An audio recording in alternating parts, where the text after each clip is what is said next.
ఆ కేసు ఇంకా తేలా. అప్పుడే ఆ అమ్మాయి మళ్ళీ వచ్చి నన్ను అన్యాయంగా కేసు పెట్టారంటే ఎస్పీలు, డీజీలు, పోలీసులు ఎవడన్నా పని చేయగలరా అసలు? ఎందుకు తీసుకొచ్చారు? నేను ఈయన్ని చూసి వచ్చిన తర్వాత మొత్తం నెట్లో చూస్తున్నా తెలిసింది ఏంటంటే, ఆవిడ ఓ పెద్ద పారిశ్రామికవేత్త మీద రేప్ కేసు పెట్టింది. రేపు చేయడం ప్రయత్నం చేయడం కాదు, రేప్ కేసు పెట్టింది. ఆ రేప్ కేసుని విత్డ్రా చేయించమని ఎలాగోలాగా నీ దౌర్జన్యం చేసి ఆ అమ్మాయి చేత విత్డ్రా చేయించని ఎవడైతే ఉన్నాడో అతను ఎవడో ఏషియా ఖండంలో 7వ రిచెస్ట్, ఏషియా ఖండంలోనే రిచెస్ట్ వాళ్ళ వరుసలో 7వ వాడు. 2,35,000 కోట్ల రూపాయలు వాడి నెట్వర్త్, వాళ్ళ కంపెనీ వర్త్. వాడు వచ్చి అప్పటి సీఎం జగన్మోహన్ రెడ్డిని అడిగాడని, జగన్మోహన్ రెడ్డి తీసుకొచ్చి ఆ అమ్మాయి చేత చేసాడు. కేసు విత్డ్రా అయిందా లేదో తెలియదు, ఆ కేసు ఏమైందో తెలియదు. కానీ ఆవిడ వీళ్ళ మీద ఇచ్చిన కంప్లైంట్లు ఏం రాసిందంటే, ఆ కేసుకి నేను వెళ్లకుండా ఉండటం కోసం నన్ను తీసుకొచ్చి ఇక్కడ జైల్లో పెట్టారు. డేట్ ఇచ్చింది కోర్టు ముందు వెళ్ళి చెప్పాలి. ఆవిడ చెప్పడానికి వీలు లేకుండా చేయడం కోసం ఇలా చేశారు అని ఆవిడ కంప్లైంట్లో రాసింది. కంప్లైంట్ తెప్పించాను.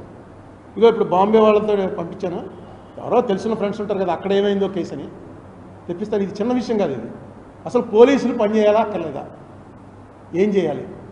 ఒకవేళ నిజంగా ఆవిడ వచ్చి నన్ను అన్యాయంగా కేసులో ఇరికించారని పెట్టాలంటే దానికి ప్రొసీజర్ ఉంది. దానికి ఏంటి సెక్షను? ఇప్పుడు కొత్త బిఎన్ఎస్ పాత అయితే 195 ఐపీసీ, కొత్త బిఎన్ఎస్ సెక్షన్ ప్రకారం సెక్షన్ 231 ప్రకారం మెజిస్ట్రేట్ కోర్టు పర్మిషన్ లేకుండా వీళ్ళ మీద ప్రాసిక్యూషన్ చేయడం లేదు. ఇన్వెస్టిగేట్ చేయాలన్నా సరే మెజిస్ట్రేట్ పర్మిషన్, ఎందుకంటే ఆ కేసు ఇంకా పెండింగ్లో ఉంది. ఎవరైతే ఆవిడ నా ఆస్తులేవో ఫోర్జరీ చేసిందని కంప్లైంట్ ఇచ్చాడో ఆ కేసు ఇంకా పెండింగ్లో ఉండగా ఈ కేసు ఎలా బుక్ చేస్తారు? బుక్ చేయాలంటే ఈ సెక్షన్ ప్రకారం పర్మిషన్ తీసుకుని చేయాలి. అది చట్టం. తీసుకున్నారా? లేదు.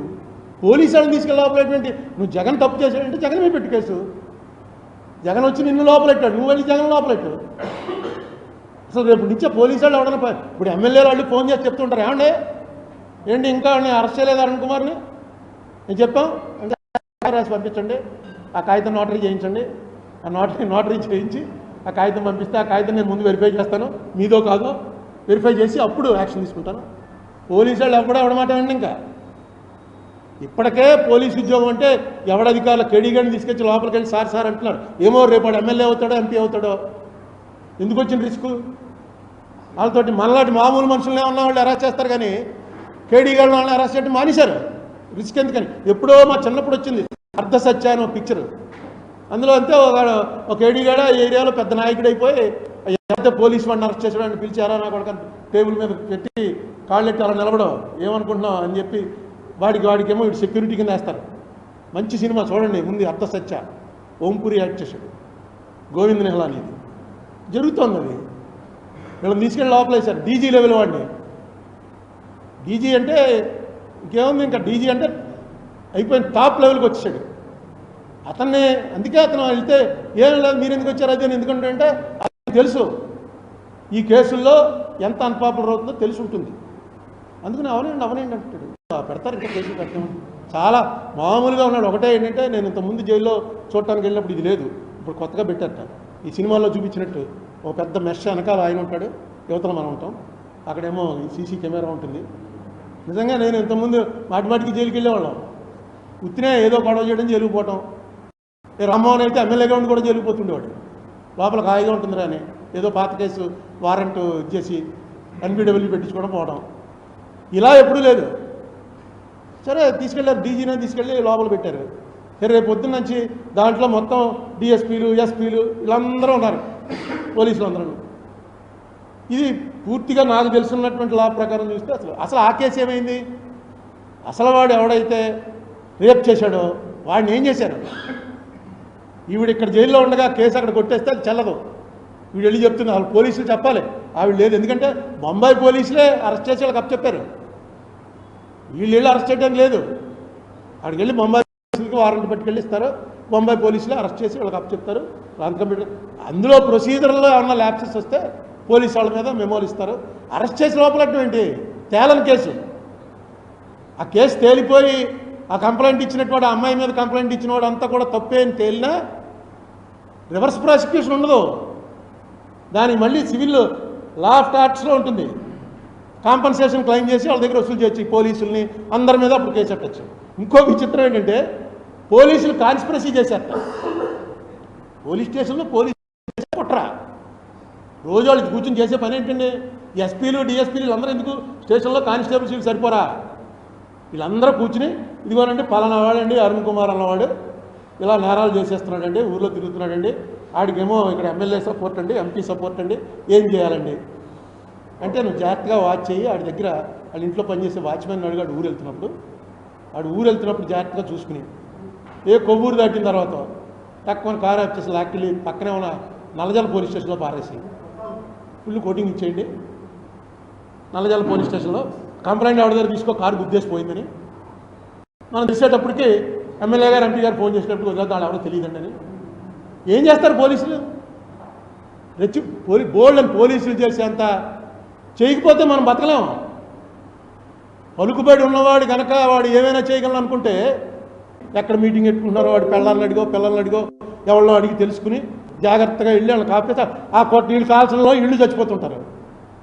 నక్సలైట్లను చంపడానికి వీళ్ళంతా కుట్ర చేశారు. ఇంకా విచిత్రం ఏంటంటే ఒక ప్లేడర్ గారితో కలిసి కుట్ర చేశారట.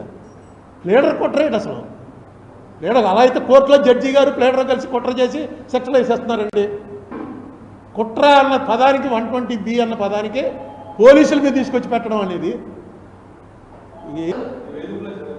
అండి ఖచ్చితంగా చెప్తున్నాను కదా, శపమానం గచ్చతి. అది వాళ్ళకి ఎక్కడ ఇప్పుడు ఎక్కితే మన కంట్రోల్ అవుతారు.